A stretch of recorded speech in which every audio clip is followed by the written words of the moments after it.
It is 10 p.m. and it has been a long day of patterning, and I wanted to sort of do a progress and a little bit of a behind the scenes because I wished I'd actually recorded this because it was really fun to do, and I just wasn't sure it was going to work out, and I should have recorded it either way, but I didn't, and now I'm regret. So what I did was I started with the front half of the pony, but I needed to do this tail that curves around. So I started with this as the base piece that goes along the floor, and it curves around, and as you can probably tell, this side is longer than this side.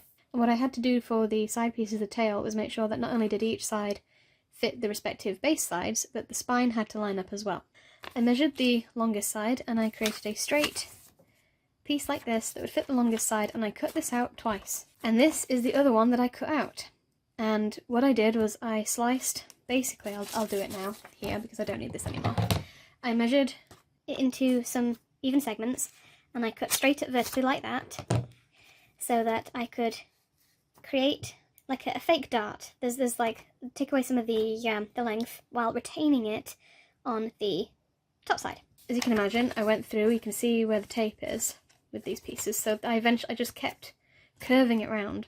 So even though this piece looks straight and this piece is curved, they will ease together to create a spine that works. And then I added in some extra dartage and also made it come a little bit further down so that we could pull even more length out of that bottom piece where the base needs to go.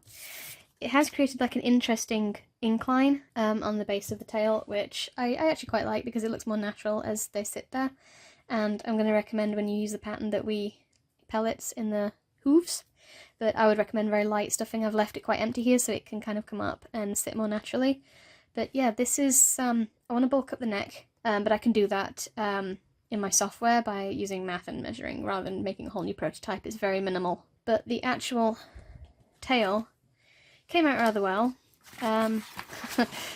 Balancing my laptop on a box. I'm still trying to get some furniture in for the new office. But yeah, I've got the little ponytails in. I'm going to put some little fins on.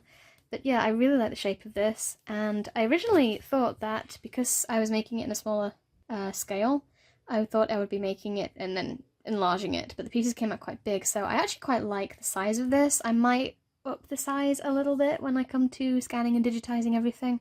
But yeah, basically what I need to do now is get the pattern and the seam lines from this little guy and start digitizing the pieces. They need some seaweed hair and some scales to come down the spine. I did order some organza in like this kind of greenish, this is like, this is Hugsy Banana and it has kind of a green undertone. And I did order some organza to be used for the fins because I wanted to have like this greeny yellow colour, but they've delayed the shipment and I don't know if it's going to come in time, so we might just have to go for just pure minky, which is a bit of a shame. But yeah, this is where I'm at. If it is 10 p.m, so I think the best thing for me to do right now is to tidy up a little bit, put this guy somewhere safe so that I can come back in the morning with some fresh eyes, see if there's anything wrong that I'm missing tonight. Yeah, good night everyone.